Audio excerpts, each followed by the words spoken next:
निर्मल काया, माया घर में है, ये दूसरा सुख है। तीसरा सुख है अगर सुलक्षण नारी है, लक्ष्मी आज्ञाकारी, और शुद्ध अगर आज्ञाकारी है तो ये चौथा सुख है। तो पहला सुख, सबसे बड़ा सुख क्या है?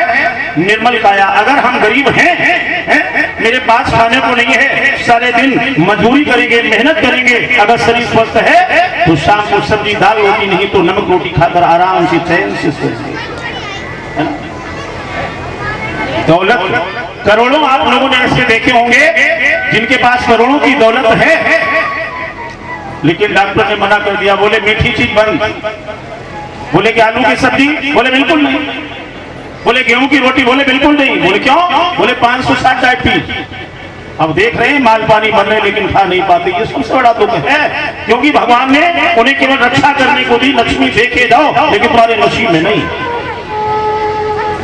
हाँ, शरीर अगर स्वस्थ है, मजबूत है, वो मेहनत करेंगे, मजदूरी करेंगे, शाम को नमक रोटी खाएंगे, चैन से आराम से खेत में जमीन पर सो जाएंगे, बिस्तर नहीं है।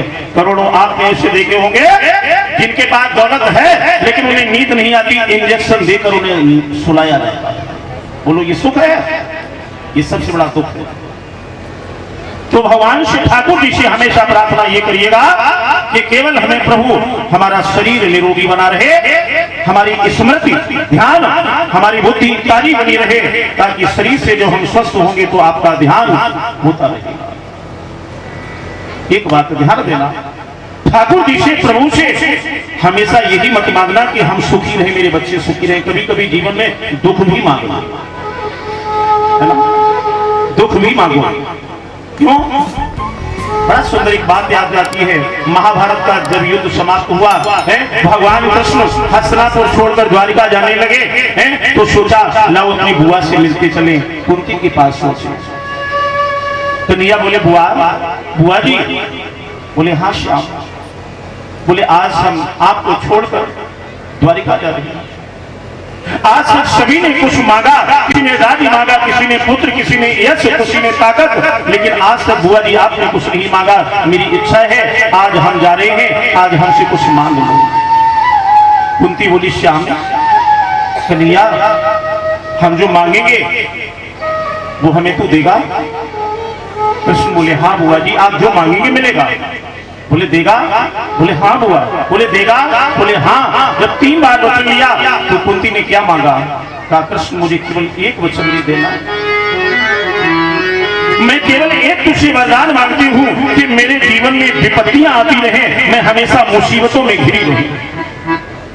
कृष्ण की आंखों में आंसू आ रोने लगे। कहा बुआ जी ये तूने क्या मांगा?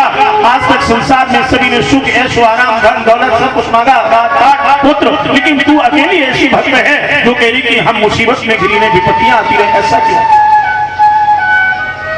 कुंती ने कहा श्याम बेटा मैं इसलिए मांग रही हूं कि अगर मेरे ऊपर मुसीबत आती रहेगी, कष्ट आते रहेंगे तो हमेशा हम तुझे याद करती रहूंगी, और अगर तूने जीवन में सुख ऐसो आराम दे दिए हैं, सुख समृद्धि दे दी, तो मैं तुझे भूल जाऊंगा। क्यों? कहा जाता है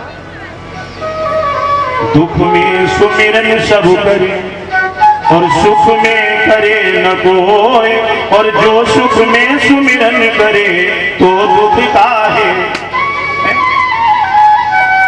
अगर आप प्रसन्न जीवन जी रहे हैं, सुख में जी रहे हैं, अगर उस समय भगवान का स्मरण करते रहे, प्रभु को न भूले, तो मेरा वादा है कि जीवन में कभी कष्ट ना आए। ईमानदारी से बताओ, जब आप घर से बाहर जाते हो कहीं 2-4 दिन के लिए, तो अपनी पत्नी से मिलकर जाते हो, बच्चों से मिलकर प्यार करके जाते हो, प्रेम करके जाते हो। कितने लोग यहाँ ऐसे हैं जो घर से जब जाते हैं 2-4 दिन के लिए बाहर, तो पूजा की अलमारी के सामने ठाकुर जी से मिलकर जाते हैं। उठाओ हजार जाते हैं, लेकिन कम लोग माते में उन्होंने हाथ उठाया, भैया पिता लोग 3 हाथ उठाए। अच्छा एक बात बताओ, शाम को जब इधर उधर घूम कर हाथ थके आते हो तो अपने बच्चों को गोद में लेते, खिलाते, पत्नी से बैठते, हाल चाल पूछते हो। ऐसे कितने लोग हैं जो आकर के सबसे पहले ठाकुर जी से मिलते हैं कि ठाकुर जी मैं आ गया। अगर ये नियम बना लो, जाने से पहले मिलकर जाओ और आओ तो सबसे पहले ठाकुर जी आपकी कृपा से मैं कुशल से आ गया। मेरा वादा है, पुराणों का चैलेंज है कि कभी भी जीवन में आपको कष्ट नहीं मिलेगा। आपको कहते कि भगवान मेरे ऊपर दया नहीं करते। ठाकुर जी कहते मैं तो दया करने को तैयार हूँ, तुम दया का उल्टा ही मेरे लिए करो। दया का उल्टा क्या होता है? दया उल्टा पढ़ो, दया याद, दया का उल्टा याद। भगवान कहते कि तुम मुझे याद करो, मैं तुम्हारे ऊपर दया करूंगा। कभी कभी देखा भक्त रोने लगते, बोले महाराज जी हम कोई भी काम करते मुझे कोई किसी में लाभ ही नहीं मिलता। मेरा गोविंद कहता लाभ तो मिलेगा, तुम लाभ का उल्टा करने लगो।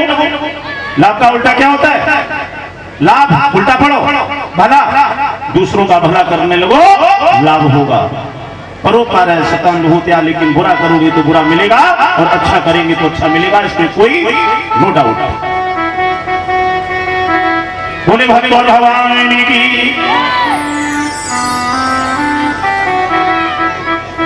एक बात और बताएं, क्या बताएं? बताना तो बहुत चाहते लेकिन समय बहुत कम वक्त है, कथा भी आगे बढ़ानी, लेकिन फिर भी बताऊंगा जहां तक मेरा प्रयास है।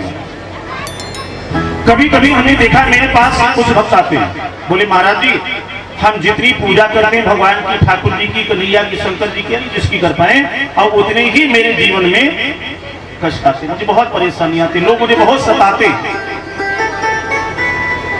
एक बात ध्यान रखना, जब आपके जीवन में परेशानियां आने लगे, ध्यान देना, मेरी तरफ ध्यान रखना, जब आपके जीवन में परेशानियां आने लगे, लोग आपको सताने लगे हैं, तो आप समझ लेना कि मेरी कीमत बढ़ रही है। कीमत आपकी घट नहीं रही। जब दुनिया के लोग सताने लगे, परेशानियां आने लगे, तो समझ लेना कि मेरी कीमत बढ़ रही है। नहीं बढ़ रही। एक बात बताओ, आपके यहां दूध का रेट क्या है? कितने रुपए लीटर है दूध? कितने रुपए लीटर दूध है? पहले का बेचे तो 50 रुपए, 50 रुपए लीटर, चलो मान लिया 60 रुपए, मान लिया 60 रुपए लीटर, ठीक है ना? अब 60 रुपए लीटर दूध आपने लिया, उस दूध को मैंने परेशान किया, अग्नि पर उसे तपाया, परेशान किया, तपाया, तपाने के बाद वो जमा दिया गया, क्या बना? दही। दही की कीमत क्या हुई? दूध था 60 रुपए लीटर और दही कितने रुपए किलो मिलेगा? 100 रुपए। कीमत घटी या बढ़ी? अभी नहीं।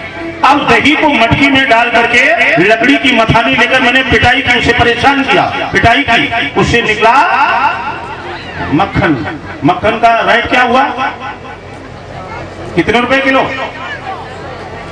500, 700। कीमत घटी या बढ़ी? अभी नहीं। अब उस मक्खन को मैंने और परेशान किया, अग्नि पर उसे फिर गर्म किया, फिर तपाया, क्या बना? घी। घी का रेट क्या है? कीमत घटी या बढ़ी?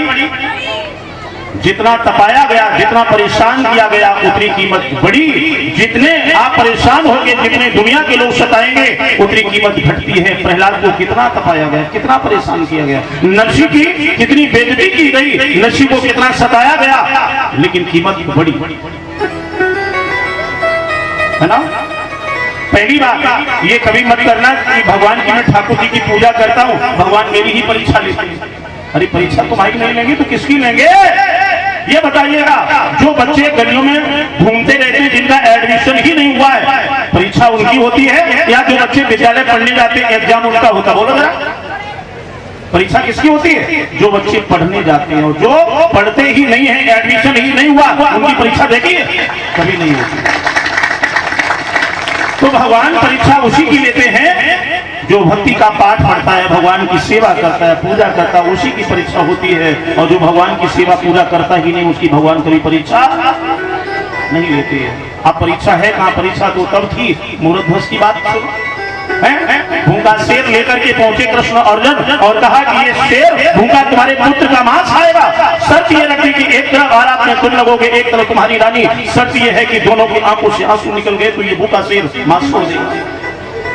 हारा चला दिया। जब मांस खाने का समय आया, देवताओं ने पुष्पों की वर्षा की, देखा तो उनका पुत्र जीवित खड़ा है। परीक्षा वो थी। महाराजा सत्यवादी हरिश्चंद्र ने स्वप्न में कुंजी लगाम दे दी। 7 बार सोना जब देने का समय आया, विश्वामित्र ने कहा जब कुंजी लगाम मेरी तो सोना भी मेरा हुआ है, क्योंकि उस पर मेरा अधिकार। काशी में बिके, रानी को बेचा, स्वयं बिके। परीक्षा यही पूरी नहीं हुई है। पुत्र रोहितास को जाकर के बगीचे में काले बिस्तर ने खा लिया। महात्मा बनकर के विश्वामित्र चिल्लाने लगे, किसी दुखियारी का पुत्र काले शब्द ने खा लिया।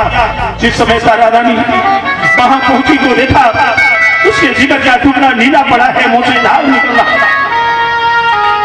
पुत्र रोहितास को लेकर जब गंगा जी के किनारे मरघट पर पहुंची, जब वो चिता जलाने के लिए जलाने की तैयारी करने लगी, पीछे से आवाज आई, ठहर जाओ, अभी नहीं जलाओगी।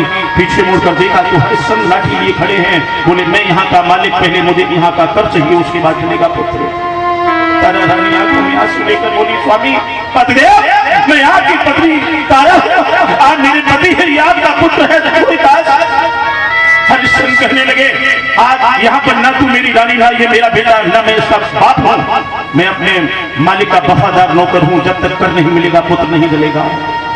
तारा रानी ने आधी साड़ी फाड़ कर ली और कहा कि मैं आपसे कभी नहीं कहूंगी आप धर्म से अलग हो, क्योंकि मेरा नाम धर्म पत्नी है।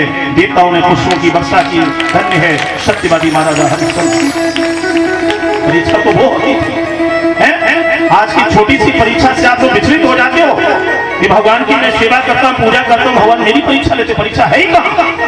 अगर उस समय जैसी परीक्षा होने लगे तो हमारे अंदाज से आप लोग ठाकुर जी की पूजा ही करना बंद कर दें। बोली गोविंद भगवान की। सुखदेव जी कहते हैं कि हे राजन परीक्षित, उग्रसेन और देवकी 2 भाई हैं। उग्रसेन को एक सामाजिक सबसे बड़ा कष्ट है कि इनके पुत्र नहीं। आध्यात्मिक तो कष्ट नहीं है, आध्यात्मिक कष्ट है शरीर में रोग हो, लेकिन सामाजिक कष्ट ये है कि कोई संतान नहीं है।